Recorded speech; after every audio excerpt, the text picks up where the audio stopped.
So good morning, all. Thank you, AGP. Or no, yes, AGP, yes. We're ready to go. AGP, are you guys ready? Yes, Mr. President, the floor is yours. Thank you, thank you. Well, welcome everybody to this bright and early, but nicely cloudy, rainy morning. I call this special meeting of the Cambria Community Services District to order. All five directors present, we do have a quorum. Just for the record, I'll note that in addition to the five directors, we have our Fire Chief Hollingsworth, General Manager Weigold, Acting Board Secretary Haley Dodson, Utilities Manager Ray Dienzo, and our consultant Alex Handlers, and of course, District Council Timothy Carmel is present. Presently in the attendees out there in the gallery, as it were, folks are starting to come in, and we're at 9 presently. So if you guys will be so kind as to join me in the Pledge of Allegiance, and we can commence. I pledge allegiance to the flag of the United States of America and to the republic for which it stands, one nation, under God, indivisible, with liberty and justice for all. Actually, I see I should have done the pledge before the quorum. Okay. Okay, so the first item on the business is public comment on our single agenda item. So folks out there, this is your shot. So this will be comment just on, this is not general comment. This will be just comment on what we're convened this morning to discuss, which is an issue having to do with the noticing of the 218 Proposition 218 and the rate increases. So I see now we have Christine Heinrichs followed by Elizabeth Bettenhausen. So Haley, if you could commence. Thank you. Seems to me that it's clear that option C, canceling, is the preferred choice. It's annoying and expensive, but the other choices become impossibly complicated. I won't comment at this time as to who is responsible for this confusion, but the district has had to resubmit rate increases in the past, and I would have hoped that it could have been done accurately this time. Of course, it also raises questions as to how efficiently and accurately the district will spend the money it collects when it can't get the initial documents written correctly. At the April 14th meeting, Board President Don Howell and Director Tom Gray dismissed public concern about how previous water and sewer rate increases have been spent. You offered generalities, but no specifics as to what the rate increases had bought that would otherwise not. You referred the public to the budget, saying such expenses were clearly available. If they were, you should have cited them. I don't know where to find that accounting, which you said would waste valuable employee time. So I remain unclear as to how much money was collected and what it was spent on. The board would do the public a service by making those figures clear. Thank you. Thank you, Ms. Heinrichs. So Elizabeth Bettenhausen followed by Laura Swartz. Thank you very much, President Howell. I'm glad to see everybody looking just appropriate for a rainy day. Your body language is marvelously in cooperation with planet Earth this morning, so I thank you. I sent you an email this morning belatedly, but then everything is belated these days in the world. So I would just want to read you 2 paragraphs from what I quoted from your actions, potentially. The first and second options lend another level of complexity to the current process that is already messed up on Prop 218. Many residents acknowledge their responsibility to evaluate residential, commercial, and internal rates for water and sewer service. Any option that would not permit this in the Prop 218 process is unfair. So I urge you to adopt the third option. But I want to say one more thing about that. The distribution of work in the CCSD staff and the use of the fiscal year as too exclusive a criterion for our bringing too many items to the agendas of the board of directors prematurely, resulting then in more special meetings. Perhaps most items should come in 2 stages to you. One for clarification and discussion by you and staff, and then a second stage at the next meeting for official action. The second stage could include a proposed motion in the item that would be amended as seen fit by the directors. I would add to my memo from this morning, I would suggest that you pay Ms. Haley additional money for formulating the motions that come before you. Last meeting, she was absolutely excellent. Too often, the making and seconding of motions by the directors is very confused and stunningly time-consuming. I urge you to adopt option 3. And I finally want to close by saying that I welcome Mr. Handlers to the meeting this morning. It's good to see him again. And he will recall, as I do, that he and I had an exchange at an actual on-site meeting back before the pandemic about mistaken numbers in the report that the board has dealt with.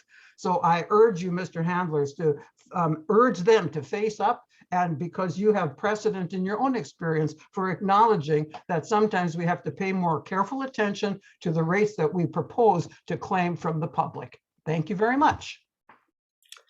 Thank you, Dr. Benthausen. Now Laura Swartz, followed by Tina Dickinson. Yes, good morning, President Howell, directors, and everybody else. Yeah, as you can see, I'm sensitive to numbers. I think we all know about that. And while I'm talking about that, the second thing that I mentioned in a comment of last meeting was that inflationary rate, okay? And President Howell at that time said that, that needed to be looked into to have a cap on that inflationary rate. And again, I think that's very critical. Since this thing has not been done adequately, I think it's time to redo it and put a cap on that inflationary rate, or we're really going to be paying for it. In the past, you've used 4%, because we've been watching this for a long time. Because right now the inflationary is like 8.5%. So if you get out there into years 4 and 5, and you give us those kind of rate increases, that's not acceptable to the public. And we want to have it in writing, because we don't know who's going to be on the board to say, well, we don't have to raise it that high. So that's my comment. It's sensitive to numbers. Let's redo this thing right, so all of the rate increases are instilled at the same time, that they're correct, and that we take care of this inflationary thing at this point. Thank you. Thank you, Ms. Swartz. Okay, now it'll be Tina Dickinson, followed by Michael Thomas. Thank you, President Howell. I would just say that this is now the third notice of rate increases that have gone out from this district that have not been properly addressed, resulting in a remailing. And I strongly believe that any future rate increase studies be conducted by a different firm. Bartle & Wells is not serving us well. And I think that for these many mistakes, from the wrong zip code, using San Mateo's zip code that I caught and had to let Mr. Carmel know about, that resulted in a remailing. And then there was an issue with property owners not receiving a notice. I mean, this is sloppy work. We are paying good money to get something done that does not cause these issues. So my suggestion is we go with a different firm with any future rate studies. I also believe that if the board decides to do a remailing, that we absolutely do away with the inflationary adjustment. I think you don't even know what it's going to be, and to present something to the public that you cannot identify as what a percentage is not fair to the public. So I think you need to absolutely get rid of that. You can go with your 3 years, but beyond that, no. I also sent to the board this morning the guidelines that were adopted in 2009 for conducting the Prop 218 process. Those guidelines are still in effect. And when you were all kind of befuddled last meeting about, oh, what do we do about the process? You have guidelines that will guide you through that process. So I hope Mr. Carmel will be addressing this with you at some point, dear board, because you should be very much aware of those. Thank you very much. Thank you, Ms. Dickinson. So Michael Thomas, and it looks like Mr. Thomas is our last one. So yes, please bring Mr. Thomas in, and then we'll go to written comment.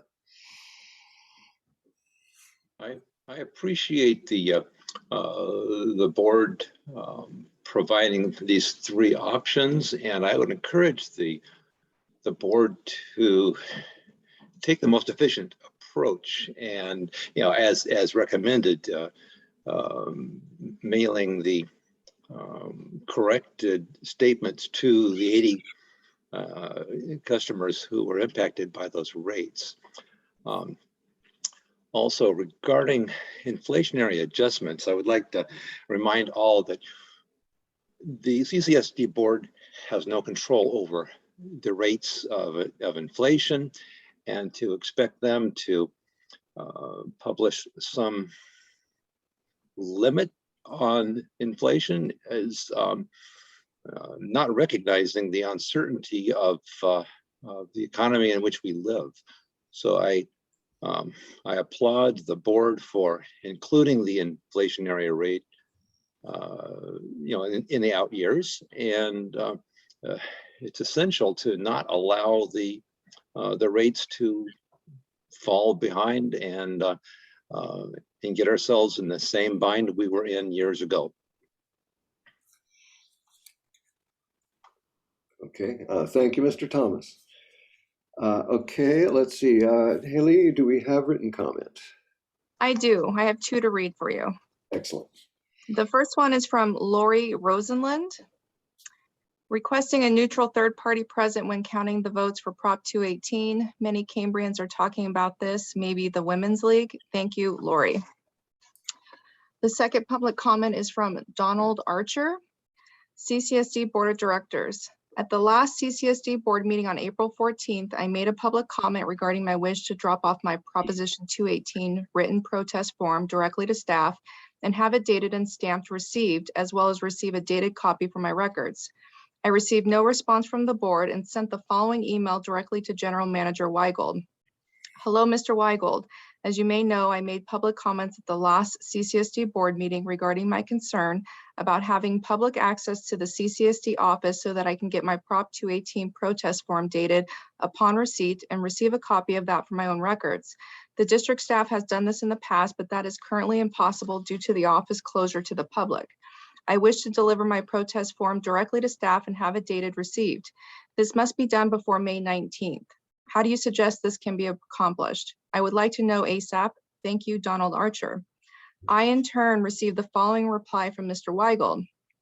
Donald, thank you for your note. I'm trying to be accommodating and at the same time exactly follow the board-approved guidance and procedures provided to staff. I found nothing in the procedures that directs me to date stamp protest forms. To better understand your concerns, can you provide me with your thoughts on this issue? For example, it would be helpful to understand what a date stamp and a copy would provide. Many thanks, John. I replied as follows. Yes, John, I will be happy to share with you why I wish to receive a date stamp copy.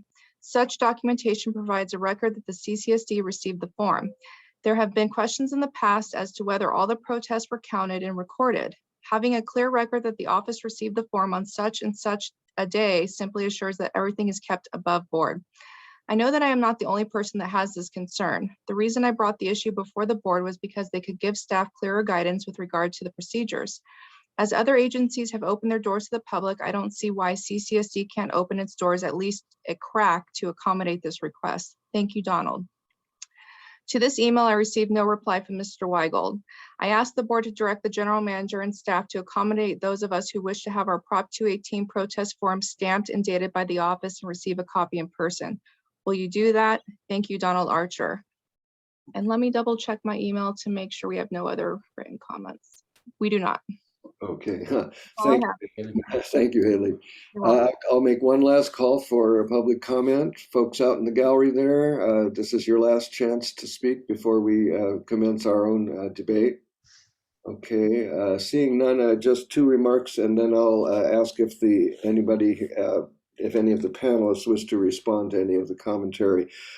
First of all, my very great thanks to Laura Swartz for initially pointing out the error in the protest announcement. This is something that all of us have looked at and somehow just completely missed. We had 7 pairs of eyes and nobody caught it.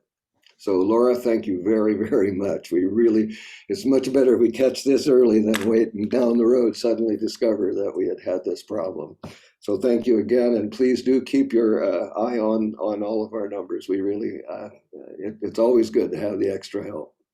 And to Ms. Dickinson, I want to thank you for forwarding to me and to the rest of, I presume to the rest of us, the guidelines from our earlier protest. It is helpful to have those in front of us.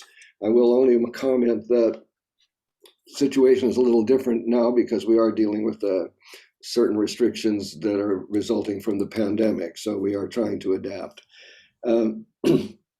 As to other issues as to how the protests will be tabulated and some of the concerns that Mr. Archer had, we are addressing, and I will deal with that a little bit in my president's report this afternoon, and GM Weigel will be dealing with that also.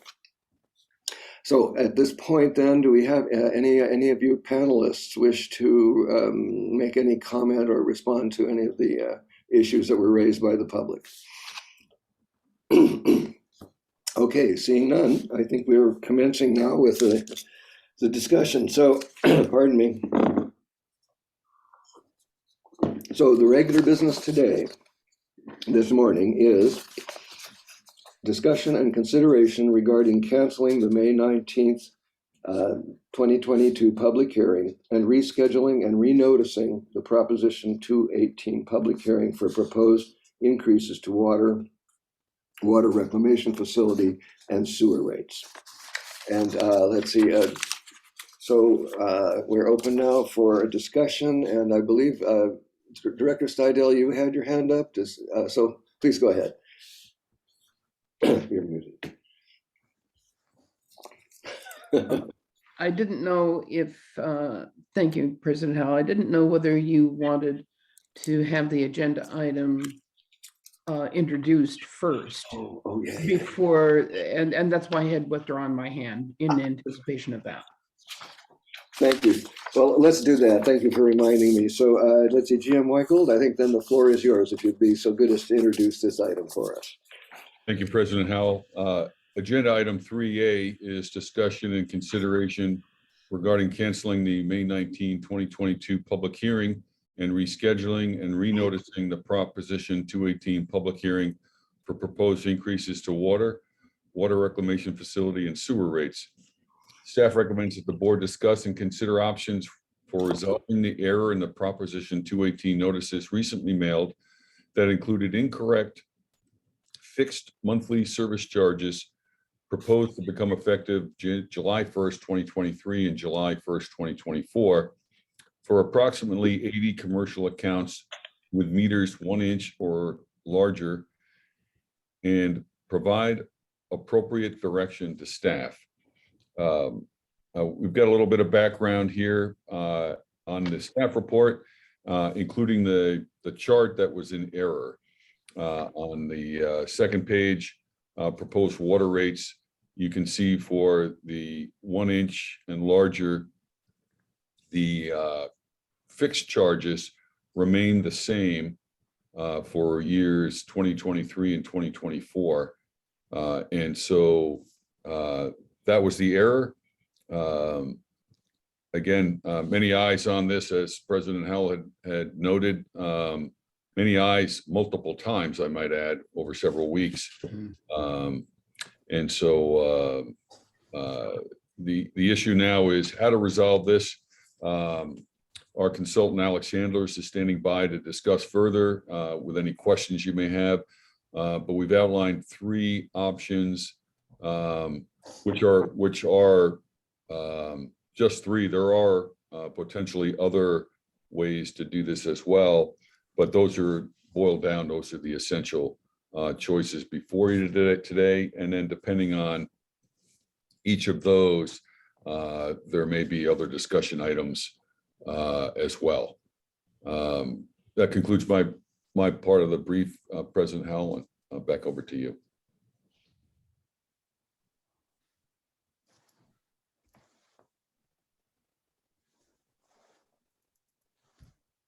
Don, you're muted. You're muted. Sorry, thank you. Let's try that again. So let's start with Director Stidel and then follow with Director Gray. Oh, thank you, President Howell. I have an opinion in regard to this, and having reviewed the information here. And it's certainly open to any kind of additional conversation that goes on with the other board members. But I guess what I'd like to do is to point out some things that I think are of value and consideration. One thing is that we're talking commercial customers only. We also are only talking about fixed water rates. The first year of the rate table will indicate that the increases were actually reflected in that first year. It's the second and third years only. And it's for a subset of the number of meter sizes. So in essence, not all of the commercial information or data is incorrect. It's specific to 3 categories of meter sizes. We're talking about, I've heard the estimates of 75 to 80 customers in a case of 4,000 plus that would be in consideration for rate changes. So I want to say also, first off, before I give my opinions, that the reason that we're discussing the circumstances today is because a member of the public highlighted the issue and brought it to the attention of the board members during our previous board meeting on April 14th. And I wanted to thank Laura Schwartz for her attention to the detail and being proactive in her communication with the board. We want to assure members of the public that we do value your feedback and we do listen. And that's representative of the actions that we wanted to take a look at today. In looking at the 3 proposals that were put forward for the action, I actually want to address them in reverse order. The first one is to reinitiate the 218 process as a whole. And it's in my mind, this is almost a classic throw the baby out with the bathwater scenario. I don't know why we'd consider creating a narrative that the 218 process as a whole is incorrect and that all of the rates were misstated, because unfortunately, that is the message and narrative that will be adopted. Why would we spend thousands of dollars and create ill will to correct a simple human error that was reflected in a very small population of the overall rate identifications? For the B option, which was redoing the 218 process for adopting the new water rates only for years 2 and 3 for all customers. Again, why pursue that option? The only changes are to the commercial customers, and it's a very limited number of meter sizes and a limited number of years. So the potential for confusion, especially in the social media environments, which has proved itself to be a bit of an echo chamber of misstated information and reference. Why add this complexity and confusion to a process that's only needed to address a very specific commercial base with a limited number of overall affected commercial customers? This can be resolved simply with a limited cost impact. So obviously that's what leads me to the first option. which was offered, which was redoing the 218 process for adopting the fixed water surface charges for years 2 and 3 for those impacted commercial customers.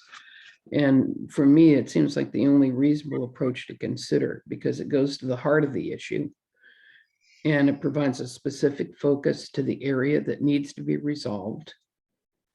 It eliminates questions related to everything else, and it provides a solution to address and correct the issue. And there are probably a couple of ways that that could be accomplished, but the real items to resolve are what are the legal and most simple and most cost-effective way to segregate taking action on these commercial fixed water service charges in question. And thank you. Thank you, Director Steidel. And before we begin, Director Gray, let me suggest that we just go around first and let everybody speak just in general to the problems before we try to craft a motion. I think it might be useful to proceed in that direction if you don't mind. So, Director Gray. Oh, okay. Well, thank you, President Howell. Actually, I don't have too much to add on the general issue to what Director Steidel said. I also wanted to sort of express my appreciation to Laura Swartz and sort of note that it's a bit embarrassing that a private citizen read things, our agenda item, at least in that case, more carefully than the board members did and the staff did. So, you know, touche and thank you. Now, I do have a question actually, picking up on what Director Steidel said, and I too believe that the easiest way to do this, the least expensive and least disruptive, is to do option A. But I understand that there are different ways to do this, and I wanted to address a question to council specifically as to what the options are that pass muster legally that we could do. And I don't know if this is a complicated answer, but I think we should work within option A as a general, work with an option way to come up with a specific plan. So my question to Mr. Carmel is, what are the options we have within option A essentially? Oh, okay. Mr. Carmel, perhaps you could help us there. I don't know that we have many options within option A. It's essentially creating a new 218 notice for those affected customers, approximately 80, and starting that, and it's a very narrow issue. It's the fixed charges for them, and starting that notice and picking a hearing date and moving through the process with regard to those 80 accounts. Everything else is going to be self-executing, and we'll have our hearing on the 19th, and the bulk of the charges will be addressed there. In terms of another option within that option, I'm not aware of any. Perhaps Mr. Handlers can throw something out there that I didn't think of. Well, maybe I should ask Mr. Handlers too, if there's anything that is any other option within the option essentially. Yes, okay, Mr. Handlers, would you please? I'm sorry, President Howell, I'm sorry, I should have addressed that to you. That's all right. Yeah, okay. So yes, Mr. Handler, please, if you could help us, are there sub options to option A? I think initially I had been under the opinion that there might be other alternatives for like continuing a public hearing and noticing the other people and just incorporating them in at a later date. But after subsequent conversations with legal counsel, those aren't the best legal options. And, I think the thoughts were if you did want to continue the public hearing, you probably have to renotice everybody to do that. So that option has since sort of been, at least in the background, taken off the table as one of the main alternatives. Oh, okay, thank you. Okay, any other directors wish to please go ahead and speak a little bit? If not, I'll chime in, but I'd rather wait till, yes, Director Harry, Director Farmer. Thank you, President Don. Yeah, sure. Thank you, President Howell. First, I want to echo what the other directors have stated so far with regard to thanking Laura Swartz for being very, very knowledgeable on this item, and also being able to spot something that was an error. And it is a little bit embarrassing that it didn't happen with all of us. I also want to say that I really appreciate, and I don't know if I'm speaking for every other director, I hope so, that I appreciate that we have regular attendees to our board meetings that are very knowledgeable and very alert to the issues that need to be addressed by the board and by the district. And they give us very constructive criticism and provide knowledge that we can definitely use in adjusting whatever issue comes our way. And I just want to make that statement, how grateful we are to have active members in the community. And I believe they speak for other people that either can't attend the meetings or for one reason or another. With regard to how I feel about what option to choose, my initial thought was just like directors Stidel and Gray, was to go with the first option. And then I hear that, well, folks that I have faith in, folks that I believe are very knowledgeable, believe that the third option is the best way to go. And while I should probably trust their judgment, I'm still going to go with the first choice, item A. And there we are. Thank you. Thank you, Director Farmer. Vice President Dean. I would like to say that I'm somewhat embarrassed too that I did not notice this error, in spite of the fact that so many people mentioned on social media that they did not think the commercial accounts were bearing the same weight as the residential accounts. And I kept looking at this to see what are they talking about. And it wasn't until Laura Schwartz sent us the email with those particular errors highlighted that I really noticed it. And I want to thank Laura Schwartz again for doing that. We've been looking at this through 2 board meetings, 2 finance committee meetings, reviews of the drafts of the protest packet, and none of us noticed that. I mean, lots of eyes looking at it. So thank you, Laura Schwartz. I appreciate that. I definitely am not for option B at all. And I've been kind of waffling between option A and option C. My reason for thinking about option C is because a lot of people have protested already, and we don't know if the reason they've protested is because of that error in the commercial rates that we did not notice yet, based on all the comments that I saw on social media and people telling me in public. And whether they thought it was fair for us to continue on in that manner by just noticing the 80 impacted commercial accounts. But in thinking about it again and all of the options, I really do think option A is the best way to go. I mean, everything else on here is correct. There's only the 1-inch meters and larger for the second and third year. I don't see spending what it was going to cost to totally redo the Prop 218. I think it can be resolved in this manner. So I am in favor of option A. Thank you, Vice President Dean. Yeah, I have just a question for council regarding option A. There's something that kind of looks a little strange to me, and it may just be my lack of understanding of the Prop 218 restrictions, but this amounts to singling out a particular class of customers. I mean, among all the water customers, we are then focusing on a particular class and we're treating them in a way distinct from the others. Is that going to possibly give us a problem?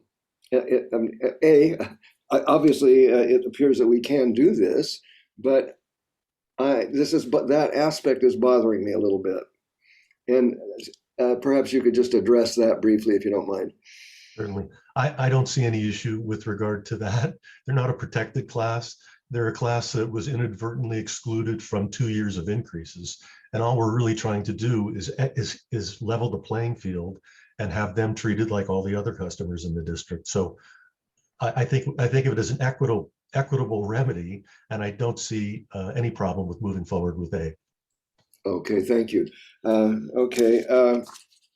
Okay, well, the only other thing I would have to say that based on everything that's, I think it looks like we're probably going to do option A. Personally, the reservation I have is I think everything that has been said is, I have no problem with anything that anyone has said. It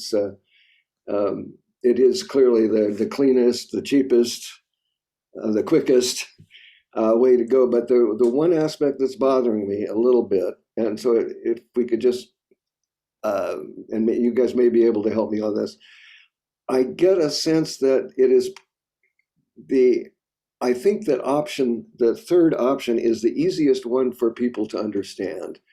The others add complexities that I'm just not totally convinced that the complexity that we're throwing into the process could be misinterpreted as an attempt to manipulate or otherwise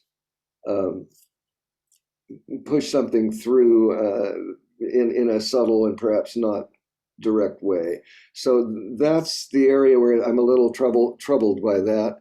I would appreciate some reassurance from somebody. It looks like Director Stidel, you'd like to respond. Please go ahead. Thank you, President Howell.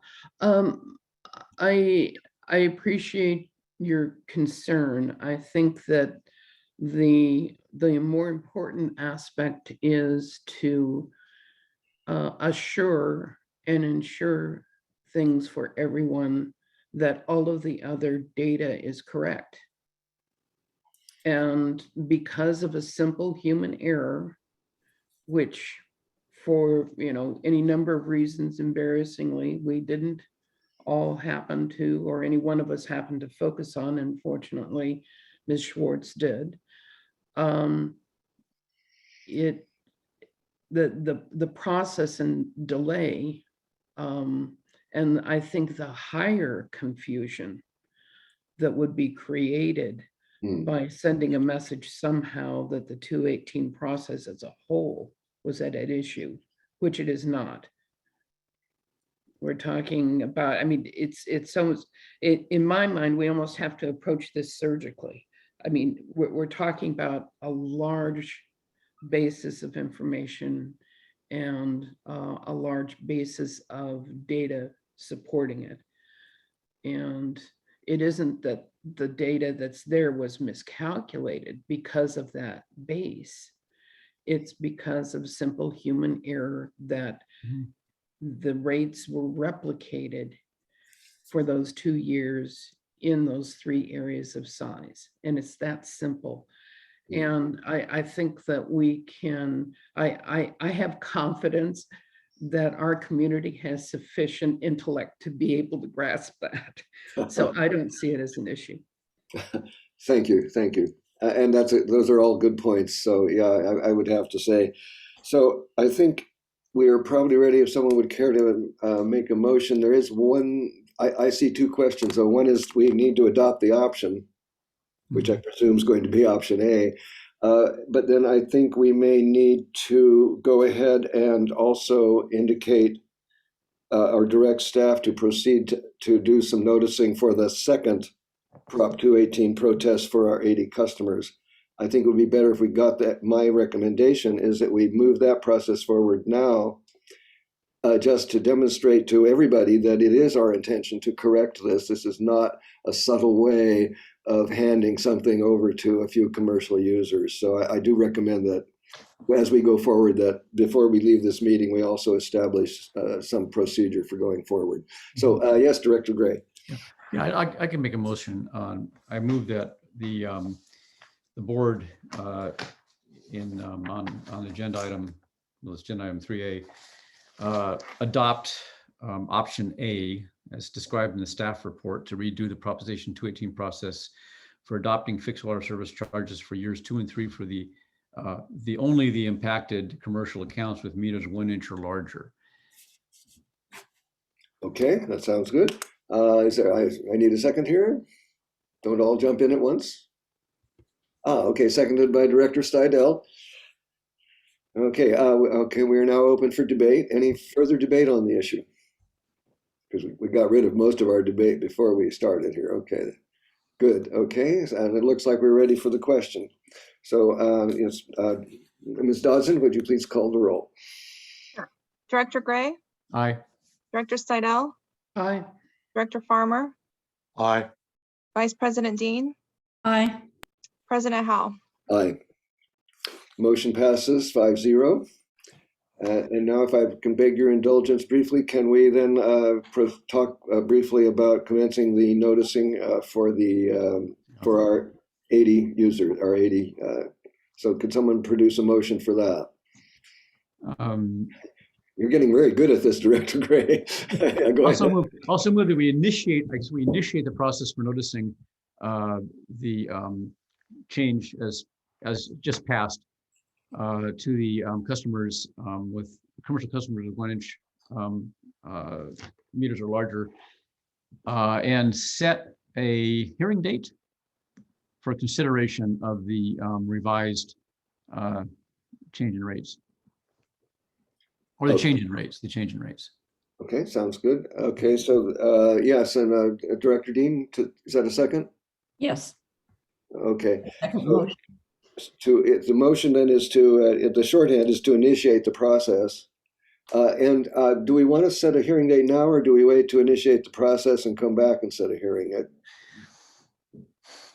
We need advice from somebody. Counsel on that. Yeah. Go ahead, Mr. Carmel. I think it would be helpful if you pick a hearing date now. It'll expedite everything. Oh, I know. Let's do that then. Let me see. GM Weigel, how soon can we notice our 80 customers? Yes, President Howell, there are a number of parties involved here, not only our district council office, but also Bartle Wells. So I'd first defer to Alex Sandler's for his availability. I don't think we want to rush through this process. We do have, while we have a year to implement this, I think we want to do it sooner than later. And I don't think, I just want to give us, rather than rush through it in the next couple of weeks, give us maybe a few more weeks on top of that, just to make sure we have enough time.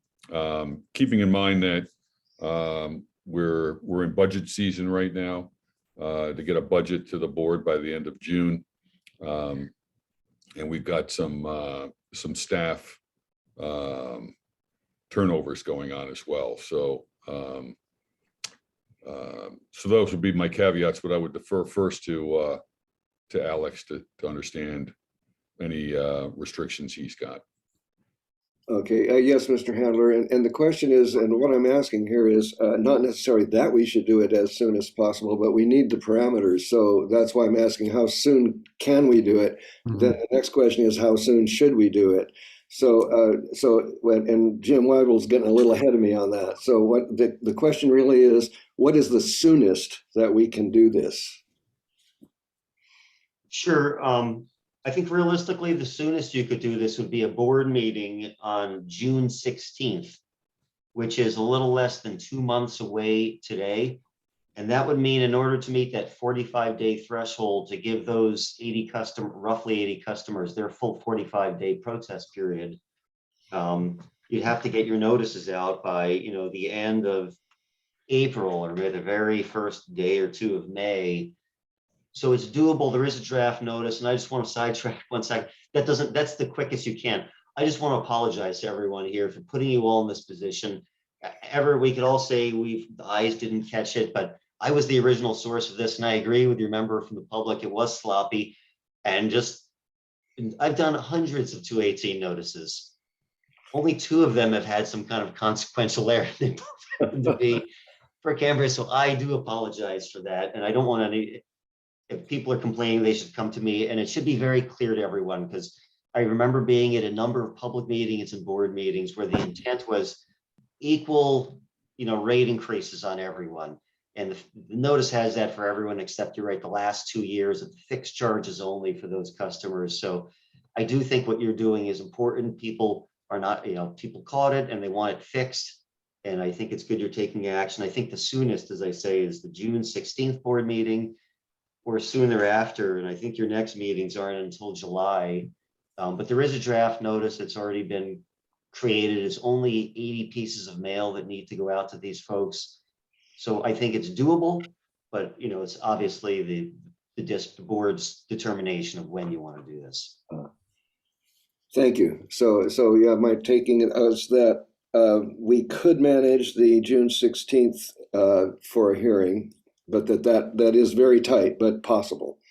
So the question is, do we go for the tight but possible, or do we move it down the road just a little bit? Now remember, my concern here is that we take some action to demonstrate very clearly to the world that we are not trying to pull the wool over anybody's eyes. We are really going to fix this problem. So let's see, I didn't see whose hand was up first. I'll just go from, I think, our Vice President Dean. Yeah, okay. Yes, please go ahead. We're telling the public that we're going to take care of this as soon as possible, and delaying it will make them suspect whether we're really going to do it or not. And if Mr. Handlers already has the draft protest form ready for the commercial accounts, and all it's going to do is require printing and mailing them, I think we need to move forward with the soonest hearing date possible, just to show the public that, yes, we are dealing with this mistake and we're dealing with it in an expedient manner. Thank you. Okay. First Director Steidel and then Jim Weigel. Thank you, President Howell. I agree with Vice President Dean. However, I guess I wouldn't have. I don't know that there would be anything amiss by adding 1 or 2 weeks to that and just taking it to the end of June, just for a little bit of breathing room for whatever may be happening. But if that would be satisfactory for her, in terms of, granted, it would be a special meeting, but I think it would also be one that would be very focused. So that would be my suggestion. Okay, thank you, Director Steidel. Let me see. I said GM Weigel next, and then Director Gray, then Vice President Dean again. Yes, President Howell, one thought came to mind as if we have 2 overlapping Prop 218s, we have the commercial group that essentially could protest both of those because they're part of both.